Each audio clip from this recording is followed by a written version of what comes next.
besides winning the NBA championship, it was the 60 days that led to winning. Right. That's the whole part. And I know it's cliche to talk about it's not the destination, it's the journey. That's really what it was. And I think it was so magical to be able to reminisce on every single day, every single turning point or crossroad that we faced and all the obstacles that we had to overcome. And when you have players that wants you to be on their team, and I'm doing whatever I can to be good in the basketball court, and hopefully it's going to turn out into wins and into good memories for the Golden State Warriors. He smells like absolute garbage. And NBA legend Kevin Love will tell you exactly why he hated playing against Ronny Turiaf. But here's the wild part. This is not some random story about a player nobody cared about. This is the real reason why multiple Hall of Famers and all-time greats point to one man as the most unbearable person to step foot on an NBA court. Ronny Turiaf became the center of the biggest unspoken scandal in basketball history. And when you hear what these legends have to say about him, you will understand why his smell became more famous than half his career highlights. This is the story of how one player managed to make some of the toughest athletes in the world genuinely hate being around him. These are not exaggerations or jokes. These are documented facts from credible sources who lived through it. The NBA is supposed to be this elite level of basketball where everything is perfected and controlled. The stats are tracked, the plays are analyzed, and every single detail matters. But here's something that nobody puts in the box score: whether a guy bothers to take a shower. In the world of professional basketball, the game happens up close and personal. Unlike baseball, where players stand far apart in a giant field, basketball happens on a 94 by 50-foot wooden court, where 10 grown men are literally on top of each other the entire time. They are sweating on each other, breathing the same air, and when you play in the paint like a center, you are basically wrestling in a confined space. That is where Ronny Turiaf played, and that is where this story gets really uncomfortable. The paint is not a place where you can create distance. It is a zone of constant contact, constant grappling, and constant exposure to everything about the person you are going up against. If this is already sounding crazy, hit the hype feature right now and give this video some hype, because it only gets more intense from here. The legends we are about to hear from did not just casually mention this one time. They confirmed it repeatedly, they talked about it on national radio, and they made it clear that Turiaf's smell was something that affected how they played the game. This is not bullying or exaggeration. This is professional athletes on the record saying they struggled to do their job because of something that nobody should ever have to deal with. Amare Stoudemire, Kevin Love, Jared Dudley, Dan Le Batard, and Bomani Jones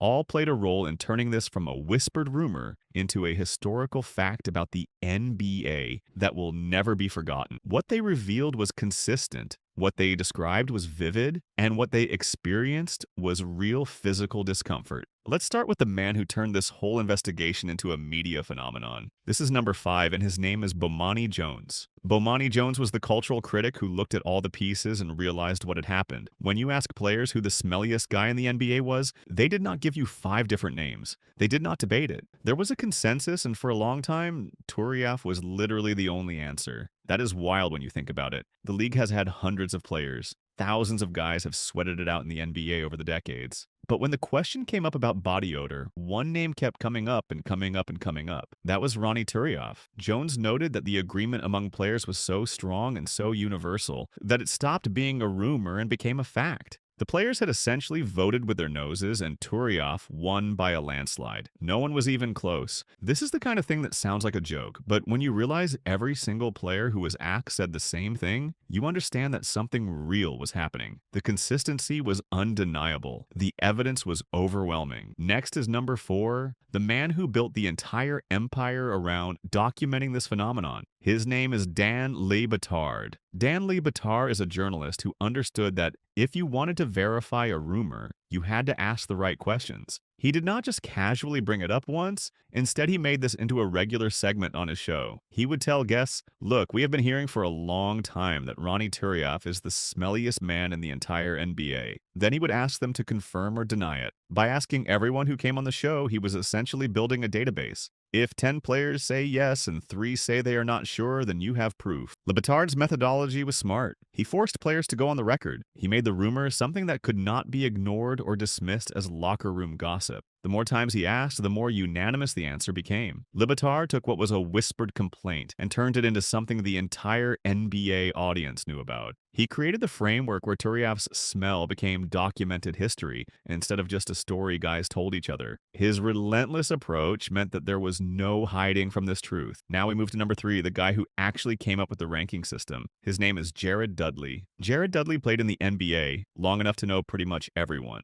He was the kind of guy who was not afraid to break the locker room code of silence. Dudley created something called the all-stink team, and he was serious about it. He said that this was a known thing in the league, meaning that players did not just randomly think about this stuff. They talked about it. They kept track of it. Dudley pointed out that players like Turiaf and Adam Morrison were absolutely legendary for not hitting the showers. When Dudley said legendary, he was not giving them a compliment. He was saying that their lack of hygiene had become the stuff of myths. Veterans probably told rookies stories about Turiaf as if he were some kind of warning. Dudley explained that Morrison was the kind of gross where you could see it. Morrison would wear the same 3 polos all year long. He would chew tobacco and spit into a cup constantly. His hygiene was visible filth that everyone could observe. But Turiaf was different. Turiaf was all about the smell itself. The complaints about Turiaf were almost entirely focused on the odor that came off him. Dudley grouped them together, but the way people reacted to each one was totally different. Morrison was disgusting to look at.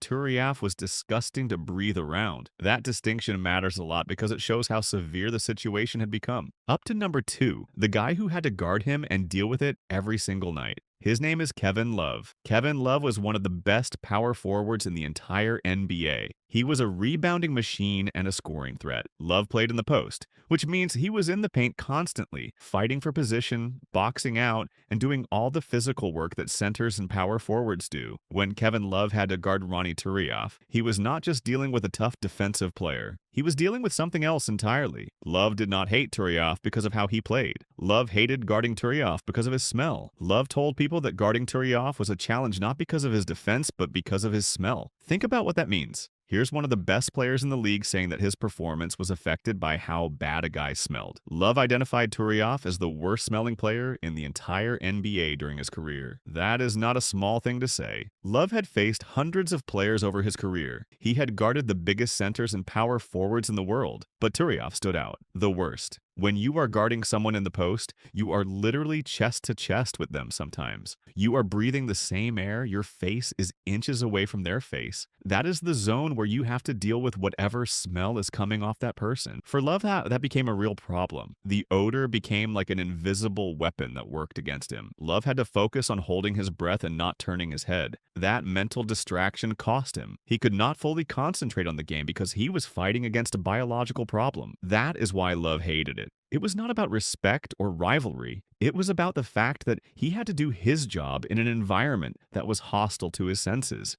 It affected his ability to perform at the highest level. Finally, we get to number 1. This is the teammate. This is the guy who spent the most time around Turiaf and knew the truth better than anyone. His name is Amar'e Stoudemire. Amar'e Stoudemire was a 6-time All-Star. He was one of the best players in the NBA at his peak. Stoudemire played with Ronny Turiaf on the New York Knicks, which meant he was around him all the time. He was around him in the locker room. He was around him on the team plane. He was around him in practice. Stoudemire did not have the option to just guard him from a distance like Love did. Stoudemire had to deal with this guy as a teammate, which made his testimony incredibly important. When Dan Le Batard asked Stoudemire directly if the rumors were true, Stoudemire did not dodge the question. He did not try to protect his former teammate. He just said it straight up. Confirmed. Confirmation? Granted, he was a league stinker. The way Stoudemire said it was wild. He said confirmation granted, which sounds like a judge banging a gavel on the matter. It sounded official. It sounded like a verdict that could not be appealed. Stoudemire was saying that this was not a rumor anymore. This was a confirmed fact. He called Turiaf a league stinker, which elevated the whole thing from just being a personal issue to being something that everyone in the NBA knew about. Stoudemire also mentioned something called 1A and 1B. He said Turiaf was 1A and 1B. which meant he was tied with another player for being the worst. That other player was Boris Diaw, another French player. Stoudemire said he could not even separate them because they were equally bad. But here is where it gets really revealing. Stoudemire talked about how he had to change his behavior. He said, "I try not to get too close to these guys." That means Stoudemire, a superstar who played alongside many athletes, actually had to make a conscious effort to keep distance from Turiaf. He had to navigate the locker room like there was a contamination zone around his teammate. He had to figure out which spots were upwind and which spots were downwind. That is the kind of thing that broke team chemistry. That is the kind of thing that made people hate him. Team bonding became impossible when one guy's presence was something to avoid. Now here's where the story gets really interesting. All of these guys from different teams and different positions came to the exact same conclusion. Stoudemire was his teammate and said he was the worst. Love was his opponent and said he was the worst. Dudley looked at the entire league and put him at the top of his all-stink team. Le Batard asked everyone and got the same answer every time. Jones looked at the data and said he was the only answer. There was no dissenting opinion anywhere. Nobody came out and said that Turiaf actually smelled fine or that this was all exaggerated. The unanimity is what makes this story so wild. This was not just a few guys joking around or trying to be funny. This was a league-wide consensus based on actual experience. The convergence of evidence from all these different sources created an airtight case. The internet and Reddit kept this story alive long after Turiaf retired from the NBA. Fans would post about it constantly, treating it like real NBA trivia that separated casual fans from true fans. They would quote Stoudemire's confirmation granted line like it was scripture. They would create terms like first team all stink and laugh about how Turiaf could be in an apocalypse bunker with Adam Morrison, which would be the smelliest bunker in the history of humanity. Fans would even comment that he looked musty just from watching his highlights. The reputation had become so cemented that his actual appearance on the court became tied to the smell story. His hair, his beard, his intensity, all of it became visual reminders of the odor that players described. People escalated the descriptions to the point where they were calling it sewer-like and gag-inducing and unbearable. That might have been fan exaggeration, but it shows how powerful the legend had become. What makes this story so complex is that Ronny Turiaf was by most accounts actually a good person. He was energetic, he was hardworking, he was supportive. Nobody is saying he was a bad teammate in terms of his attitude or his effort. The problem was just this one thing, this biological reality that he apparently did not address. His entire legacy in the NBA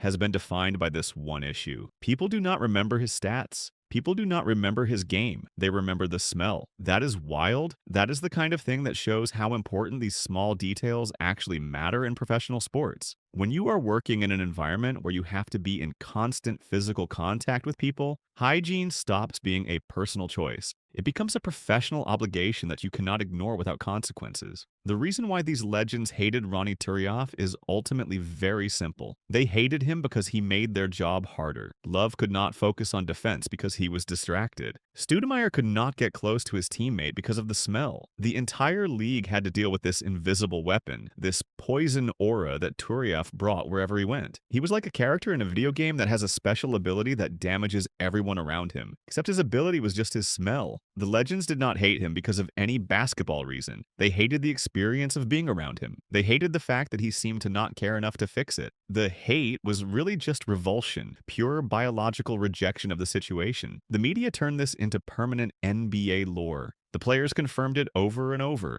The fans documented it and kept it alive. And now, more than a decade after Turiaf left the league, people still talk about him as the grossest, smelliest, most olfactorily offensive player in modern NBA history. His name is synonymous with bad hygiene in professional basketball. That is his legacy, fair or not. He was energetic, he played hard, and he gave effort. But he also did something that made grown men who had faced the toughest competition in the world feel genuinely uncomfortable. And that is something that the NBA has never forgotten. It is something the league will probably never forget. If you want to know about NBA smelling lore, Ronny Turiaf is going to be the answer. That is just how it is. Like this video if you enjoyed this wild piece of NBA history. Subscribe to the channel for more stories about the crazy stuff that went down in professional basketball. And let me know in the comments which NBA player you have heard stuff about, because honestly, there are probably more of these kinds of stories out there that we just do not know about yet.